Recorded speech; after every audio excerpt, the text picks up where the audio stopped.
And hello once again, Luiz Lima here, broadcasting from Orlando, Florida. You are on Kardec Radio. This is Spiritism, a closer look. We are here every Wednesday at 7 p.m. Eastern Time. Tonight, we're going to take a closer look at death penalty. Unfortunately, death penalty is still around, is still very much active in several of our societies across the globe. So we are going to take a look at this today. This is addressed by Allan Kardec himself on the Spirits book with the Concourse of these Spirits. This is in part 3, chapter 6.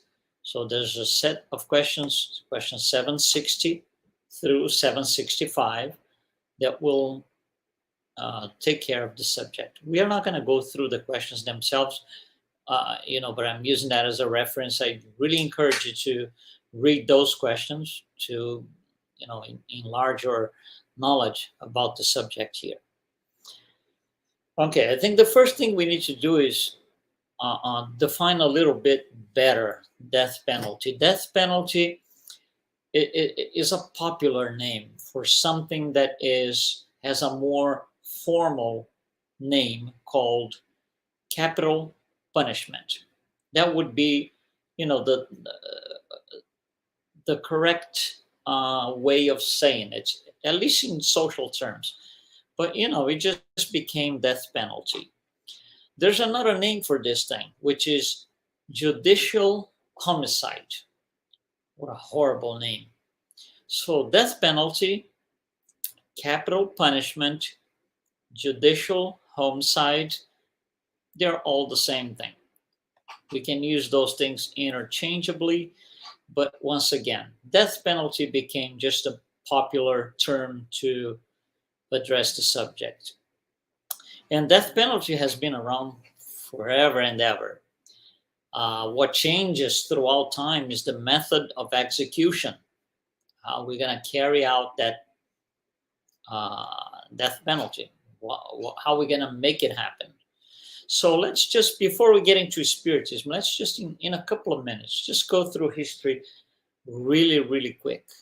If you go back to ancient history, ancient Greece, and, way before Jesus, these death penalties were carried out by stoning the criminal, supposedly a criminal.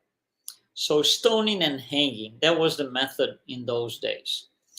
Later on, with the Roman Empire, it changes a little bit. Stoning is still around, but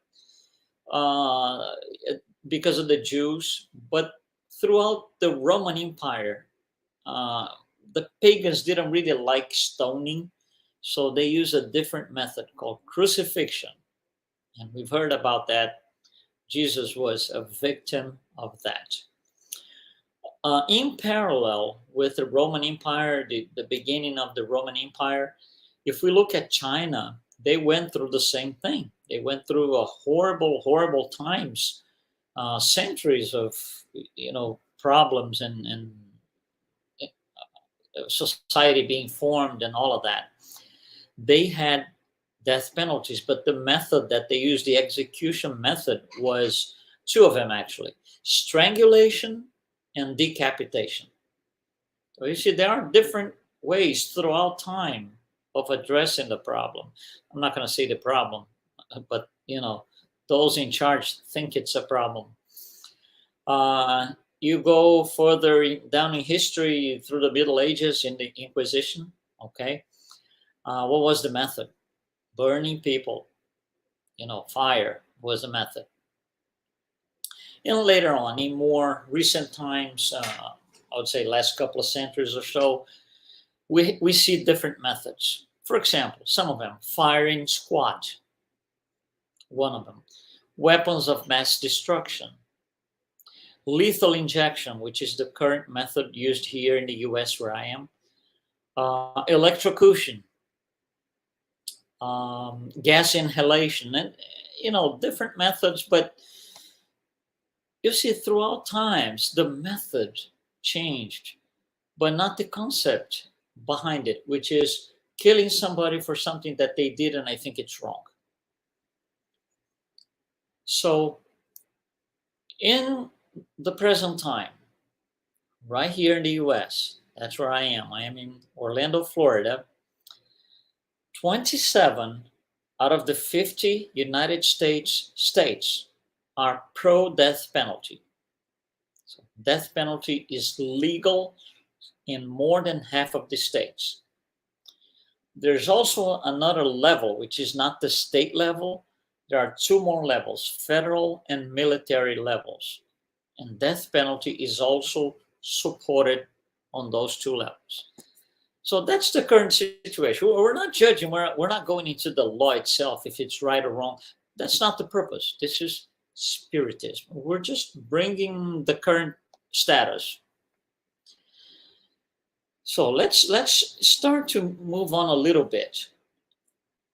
Death penalty is attached to some sort of crime.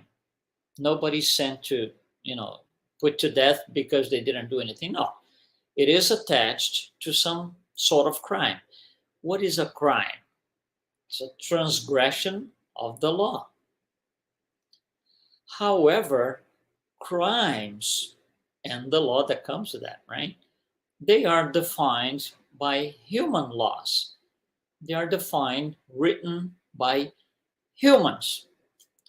So automatically, because humans are imperfect, more or less, depending on the person, on the time, on the country, whatever, but these laws become subject to mistakes, voluntarily or not. They become subject to the thing becomes subject to favoritisms, certain nuances, and it goes on and on and on. So it's not really a transparent law. It has issues because it is written by imperfect spirits incarnated right here on earth. So, and the human law is subject to time and place. What do I mean by that? So let's go one by one. Time. It's subject to time because things change, society evolves. So laws that we had in the past, we don't have them anymore because they're no longer necessary.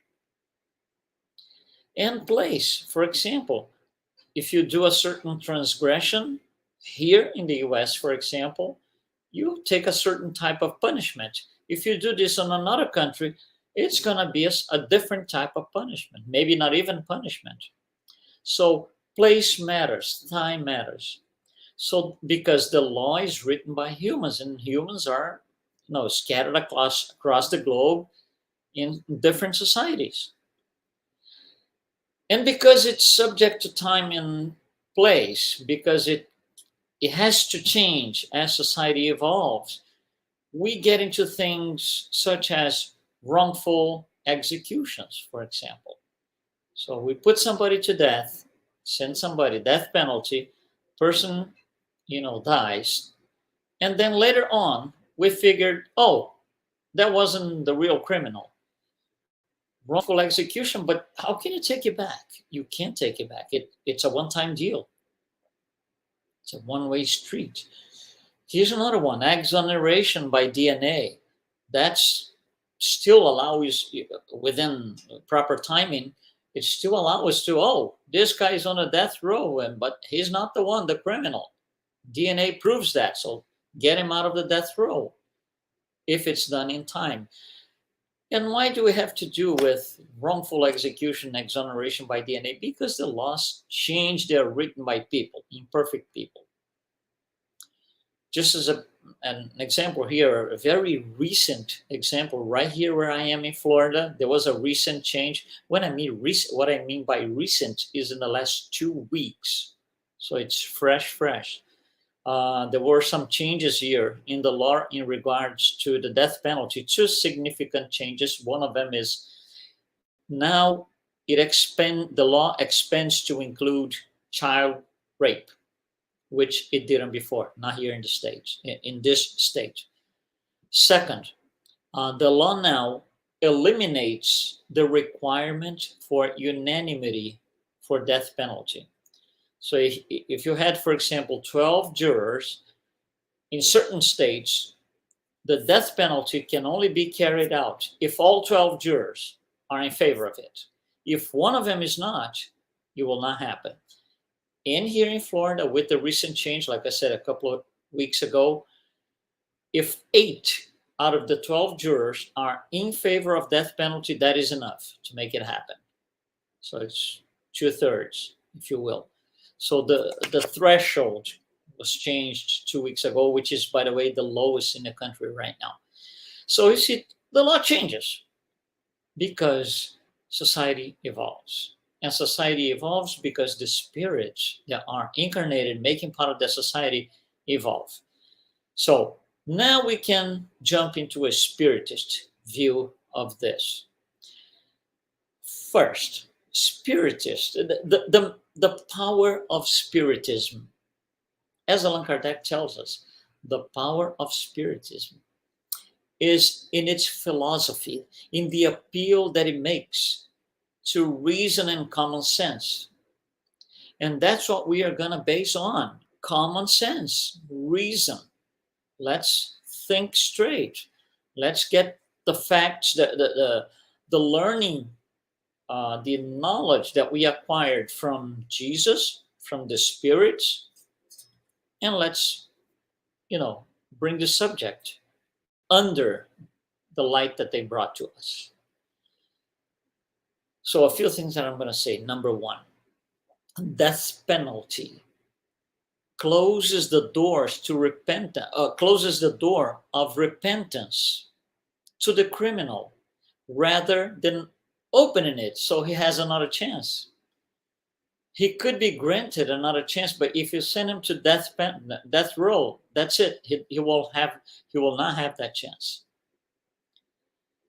Now think about this. Reincarnation is nothing more than us being granted another chance. That's why you are here, that's why I am here. Because we were granted another chance. I'm not going to say second, because how many lives have we had, right? So it's just another chance that we have. So when I'm in favor of death penalty, I'm taking that chance, the one that I'm given to me, I'm taking that away from somebody else. So those who support death penalty should take this into consideration, that they are here having their second plus chance. Nobody's perfect. Even the law is not. Just the divine law, not ours, not human law.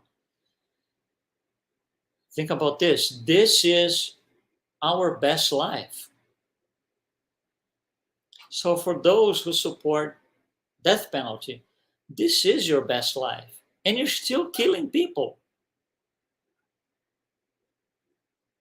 Can you imagine your last life, your past lives, 2 or 3 lives ago? If this is your best life and you're still killing people because you support death penalty as a law, or as part of the law, the human law, is needed in societies that are morally less advanced.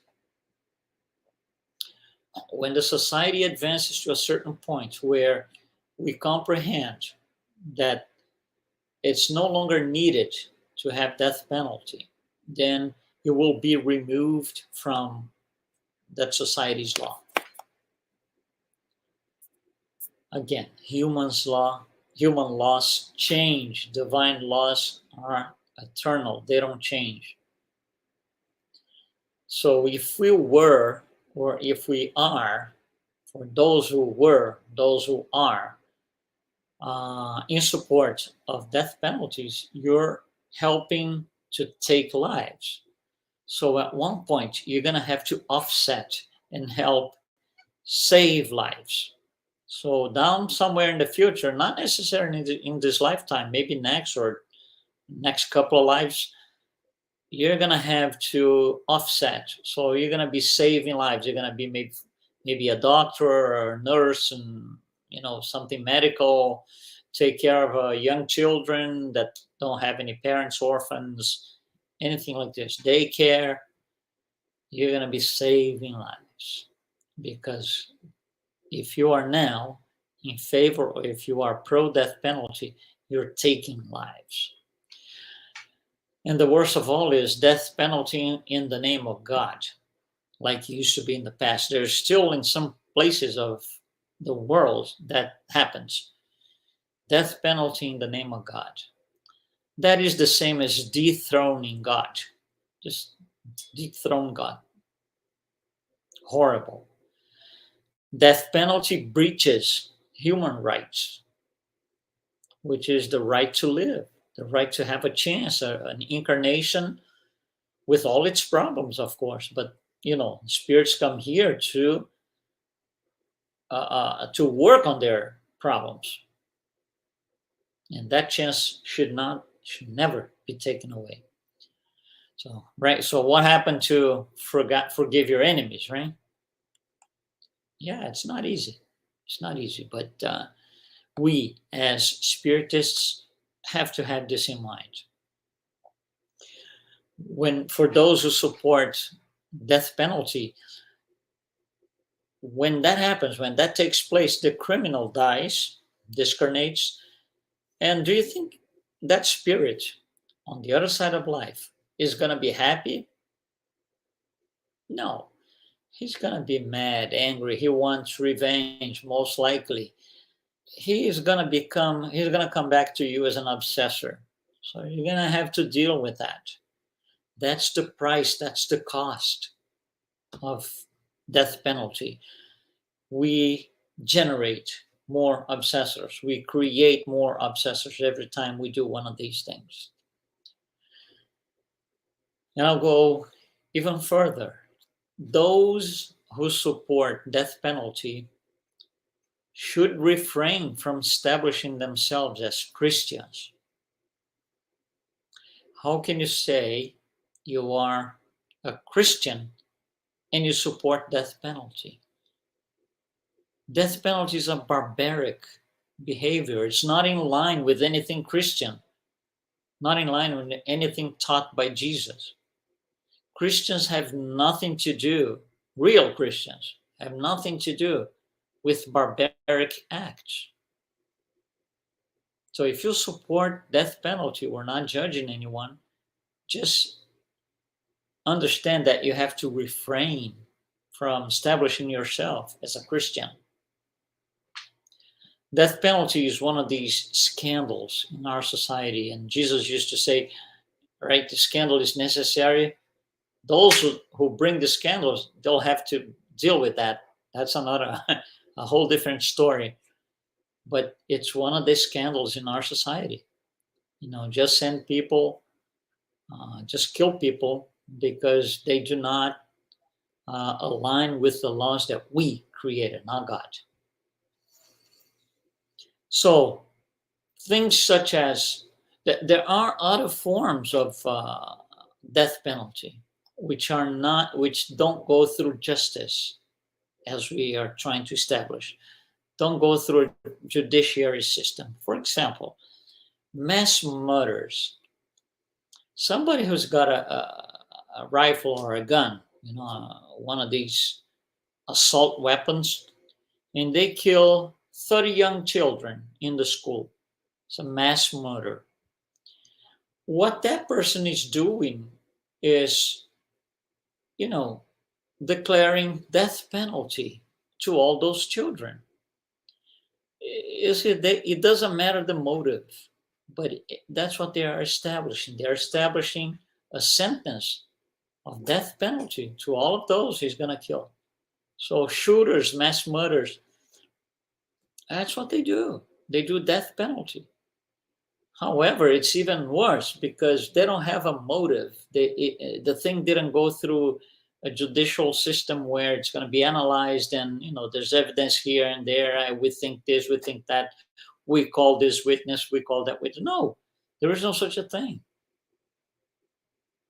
It's death penalty with no possibility for anything in contrary. This is what mass murders and shooters do. And all of this that we are saying are physical death. But there is another type, which is the moral death penalty.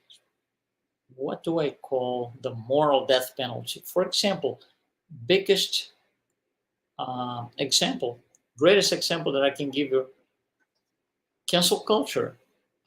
What is cancel culture? As of today, that person is dead to me. It doesn't exist. I won't talk to that person. I don't want to see that person. I don't want to know about that person. It's dead to me. You didn't pull the trigger on anyone physically, but you're still going to have to offset for what you're doing. And it's not going to be fun. You're still going to have to offset. That's what I call the moral death penalty. So, we cancel people out of our lives. We don't talk to certain people anymore. That is the moral aspect of death penalty. And it has the same type of implications. You're going to have to offset it. So we can wrap up. Every single action of ours, every single action bears responsibility. Everything that we do bears responsibility. Death penalty is not different. It's the same thing. So think about the execution itself. Death penalty is, we are going to send this guy to be executed. But think about the execution itself. So you have a criminal, say, sitting on a chair, tied on a chair. We have a doctor with an injection, waiting for a command to say go, waiting for the green light. We have a few soldiers, a few police officers, if you will, around it to make sure that it will be carried out properly. And you have the audience, mostly formed by people who want to see that criminal dead. And they need to make sure the criminal did die. Can you imagine the psychosphere, the psychic atmosphere of this place? Even by thinking about it, it moves us negatively. Sometimes we see, by the way, there are several of them, movies, Hollywood movies or so, showing scenes of executions. Those scenes are not good. Nobody likes to see them. Some people feel like I'm having chills because it is just horrible. It is something that we face on the screen. I'm talking about the Hollywood movies. So on the screen, but we know it's totally wrong, and it bothers us to our core because we know it's wrong. We know we shouldn't see anybody, criminal or not, doesn't matter, because everybody needs a second chance. So we shouldn't see anyone going through that. And a lot of people around just happy to see him go, which is the worst part. So all of those, police officers, doctor injecting the lethal injection, coordinators, supervisors, audience, all of those are going to have to offset their wrongdoings at one point in their lives. This life, next life, they have to live with that until they're able to offset. And I can tell you, I don't think it's any fun. That's my opinion. I don't think it's any fun. Anyway, death penalty. That's the Spiritist view on the subject. Once again, I encourage you to go to the Spirits book and go through those questions I mentioned in the beginning, questions 760 through 765, Spirits book, part 3, chapter 6. Thank you, my friends, for joining us today. We will be here next Wednesday at 7 p.m. Eastern Time with another edition of Spiritism, a closer look right here on Kardec Radio. Thanks so much.